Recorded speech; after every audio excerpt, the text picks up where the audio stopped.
I'm Brittany Lewis with Forbes Breaking News. In remarks on the Senate floor Tuesday, Senator Rand Paul announced that he would vote against giving an additional $40 billion in aid to Ukraine. The Kentucky senator said that, quote, to borrow the money from China simply to send to Ukraine makes no sense and makes us weaker. Listen in for Senator Paul's full remarks. Senator from Kentucky. Today, the Senate is considering a bill to give $40 billion to Ukraine.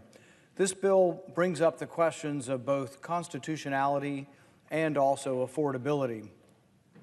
There was an essay written in 1867 that was published in Harper's Magazine. It was called Not Yours to Give. It's the story of Davy Crockett as a congressman in the late 1820s. Like most stories of that vintage, some will argue that the story is an accurate rendition, while others may say it is apocryphal. The moral of the story, however, is incontestable.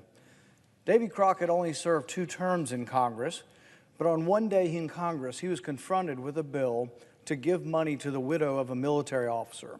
Davy Crockett arose and gave this speech.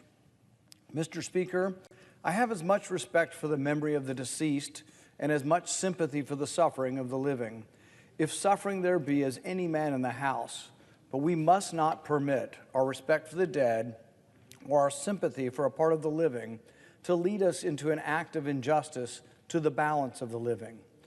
We have the right as individuals to give away as much of our own money as we please in charity, but as members of Congress, we have no right so to appropriate a dollar of the public money. Davy Crockett continued, I'm the poorest man on this floor. I cannot vote for this bill, but I will give a 1 week's pay. I will give my check for 1 week, and if every member of Congress were to do this, it will amount to more than this bill asked for. When Crockett finished, there was silence, and remarkably, the bill failed. When later asked for an explanation, Davy Crockett explained. He said, several years ago, I was standing one evening on the steps of the Capitol when we saw a large, great light over Georgetown. It was evidently a large fire. We jumped into a hack and drove over there as fast as we could. In spite of all that could be done, many houses were burned and many families were made homeless. And besides, some of them had lost all but the clothes they had on. The weather was very cold. And when I saw so many women and children suffering, I felt that something must be done. The next morning, a bill was introduced appropriating $20,000 for their relief. We put aside all other business and rushed it through as soon as it could be done. Later in the year, when Davy Crockett was back in Tennessee, he ran into a constituent by the name of Horatio Bunce. Crockett asked him for his vote, and Horatio Bunce responded thusly. He said, you'd better not waste your time on my vote. I shall not vote for you again. Your vote last winter shows that either you have not the capacity to understand the Constitution or that you're wanting in honesty and firmness to be guided by it. Because the Constitution, to be worth anything, must be held sacred and rigidly observed in all its provisions. The man who wields power and misinterprets the Constitution is more dangerous the more honest he is. Horatio Bunce continued. He says, no, Colonel, there's no mistake.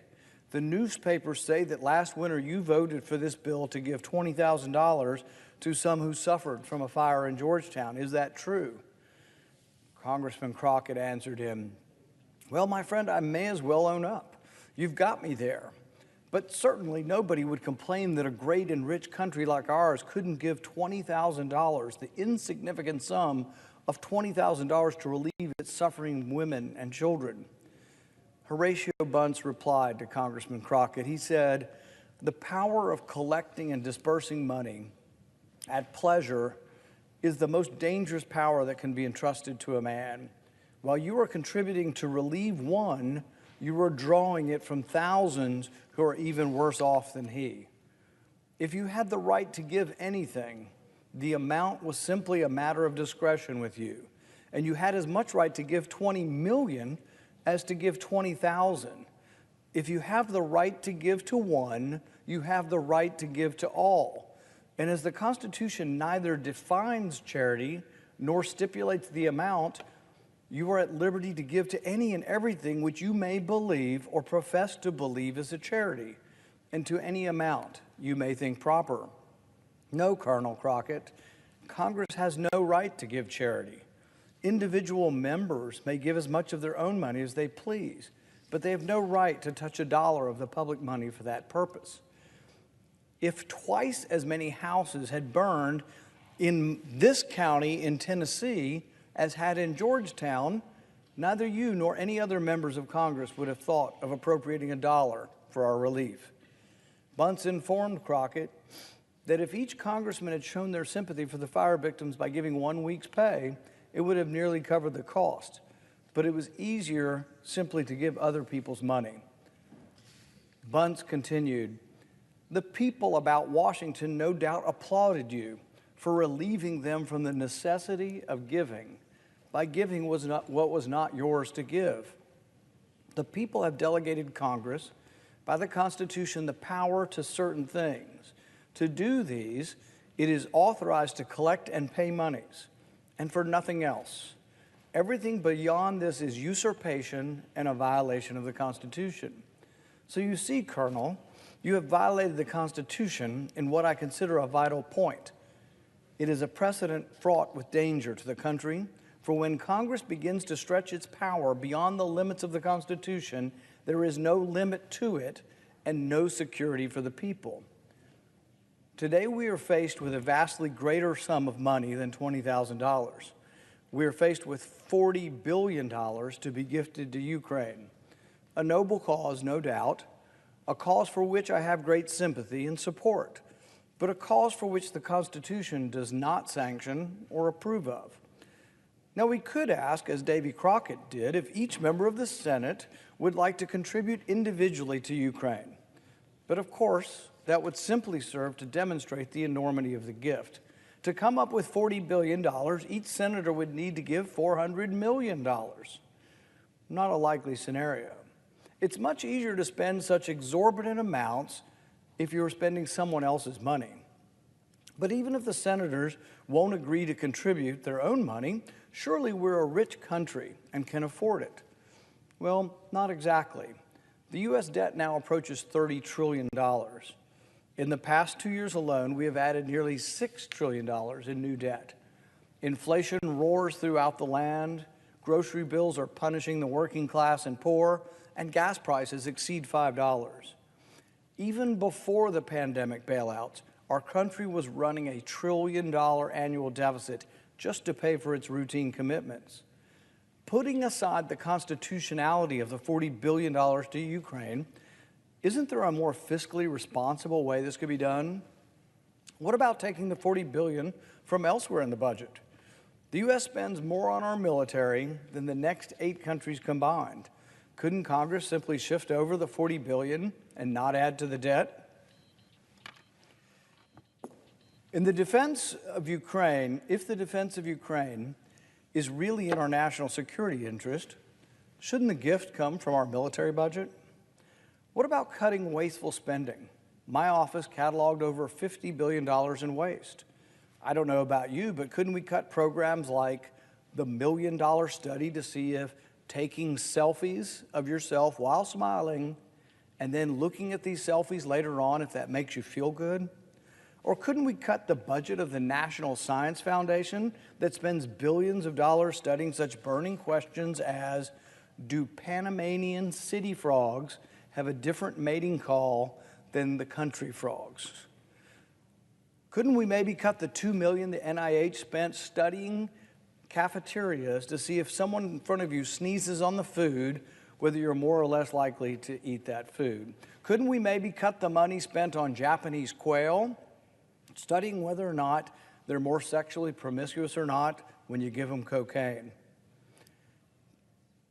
Or, if we're not willing to cut the budget at all, couldn't we ask the American people to stay up and pay a war tax? If this is really for our national security, it should be very popular with the people. Why don't we offer to tax them in exchange for this? Guess what? The American people don't want to cut spending anywhere in the budget, at least their representatives don't. They don't want to pay any taxes for this. They just say, put it on my tab. But we've been doing that for decades, and that's why we have a $30 trillion debt, and that's why we have roaring inflation. If you want to pay for this with a tax, you could triple the gas tax. I'm guessing that's going to be really popular, and people really want to send this money, so badly that they'd be willing to triple the gas tax. If we were honest, that's what the people who are for this would propose. Now, that would guarantee $5 gas for the foreseeable future. Alternatively, Congress could raise the income tax about $500 for every American taxpayer. I'm sure that would be popular. And for the people who think it's a great idea to send $40 billion overseas, why don't they just be honest with people and tax them? Here's your bill, Mr. and Mrs. America, $500 a taxpayer, and then what would it be paid for? No, it's like everything else. Put it on our tab. Well, Uncle Sam's tab is full. It is complete. To be clear, I'm not for raising taxes to finance Ukraine's defense, but it's irresponsible to simply borrow more money. To borrow the money from China simply to send it to Ukraine makes no sense and makes us weaker, not stronger. But let's be honest. Most of Congress doesn't seem to care about the debt, doesn't seem to care how much money we shovel out the door and out of the country. Why? Because it's not their money. Every day, Milton Friedman's statement is proven correct, that nobody spends somebody else's money as wisely as their own. I doubt the big spenders in Congress will ever consider spending any of their own money, but Americans across the land should sit up and notice and attach blame to these profligate spenders. In the past 3 months, bipartisan majorities, Republicans and Democrats, have added over $100 billion to the debt. Now, these same big spenders are proposing another $50 billion next week to bail out restaurants that have been primarily injured by overzealous Democrat governors and their edicts. There are ramifications to this mountain of debt. Make no mistake, inflation is here, and it's rip-roaring and on the rise. Just as aiding the victims of fire in Georgetown during the days of Davy Crockett ignored the misfortune of the suffering people in lands too distant from Washington to be noticed, so too does today's deficit spending to be sent overseas ignores the pain and suffering and the inflation that is caused by that debt on everyday American families. Inflation is simply an increase in the money supply. It comes from the Federal Reserve buying the U.S. debt. M2 is a measure of the money supply. For the last 3 years, it's been going up at about a 15% rate. So we shouldn't really be surprised that there's inflation, because inflation is an increase in the money supply. In January of last year, the annualized rate of the M2 expansion, the monetary expansion, was 27%. No one should be shocked. We have inflation. We have rising prices in the grocery store. We have rising prices at the pump because we borrowed too much money. We went heavily in debt, and the Federal Reserve is buying the debt. All of this so-called free money floods the market and chases prices higher. Adding to our debt will only make the problem worse. So yes, our national security is threatened, not by Russia's war on Ukraine, but by Congress's war on the American taxpayer.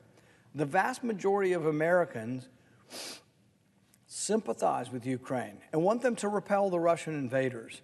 But if Congress were honest, they'd take the money from elsewhere in the budget, or ask Americans to pay higher taxes, or heaven forbid, loan the money to Ukraine instead of giving it to Ukraine. But Congress will do what Congress does best, spend other people's money. I, for one, will not. I will vote no.